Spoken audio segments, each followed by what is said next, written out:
સાહેબ, જો તમને પણ એવું ઘમંડ છે ને કે તમે બહાર જઈને પૈસા કમાવો છો એટલે આખું ઘર તમારા દમ પર ચાલે છે અને પત્ની તો આખો દિવસ ઘરમાં જ બેસી રહે છે, તો આજે અમારી 1 મિનિટની વાત સાંભળી લેજો. સ્ત્રીની સાચી તાકાત તમને સમજાઈ જશે.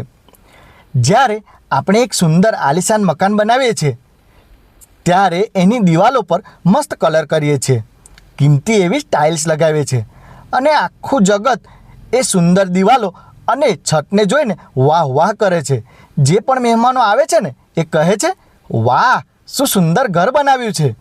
પણ વિચારો સાહેબ, એ ઘરને તોફાન, વરસાદ અને ભૂકંપ સામે અડગ રાખવા માટે જે પથ્થરોનો પાયો જમીનની અંદર દટાઈ ગયો છે એ કોઈને દેખાતો જ નથી. ના, એ પાયો ક્યારેય કોઈને દેખાતો જ નથી. પણ જો એ પાયો એક દિવસ એમ કહી દે, મારે અંદર નથી રહેવું, મારે પણ બહાર આવીને કલરની જેમ ચમકવું છે, તો શું થશે? તો આખું આલિશાન મકાન એક જ સેકન્ડમાં પત્તાના મહેલની જેમ જમીન દોસ્ત થઈ જશે સાહેબ. બસ સાહેબ, આ જ અસલી વાર્તા આપણા ઘરની પત્નીની છે. પુરુષ બહાર જઈને કમાઈને ઘરની દિવાલની જેમ ચમકે છે, પણ એ પુરુષ શાંતિથી કમાઈ શકે એ માટે ઘરની પત્ની ઘરમાં આખો દિવસ પોતાનું સુખ, પોતાની ઈચ્છાઓ અને પોતાના કેરિયરનું કુરબાની આપીને પાયો બનીને ઊભી રહે.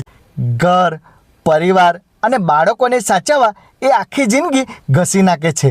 ક્યારેય કોઈ પત્નીને એમ ના કહેતા કે તે મારા માટે શું કર્યું. યાદ રાખજો, તમારી સફળતા પાછળ એ અદૃશ્ય પાયાનો ખૂબ મોટો હાથ છે. એમના ત્યાગનું સન્માન કરો, કારણ કે એ પાયો મજબૂત હશે ને તો જ તમારા ઘરની દિવાલો કાયમ અડગ ઊભી રહેશે. જો તમે પણ તમારી પત્ની કે ઘરની સ્ત્રીના સમર્પણનું કદર કરો છો ને તો કોમેન્ટમાં રિસ્પેક્ટ માય વાઇફ લખજો. અને વાતોની સફર આવી જ રીતે ચાલુ જ છે. તો બ્રિજેશ ઓફિશિયલને લાઇક અને સબસ્ક્રાઈબ કરવાનું ચૂકતા નહીં.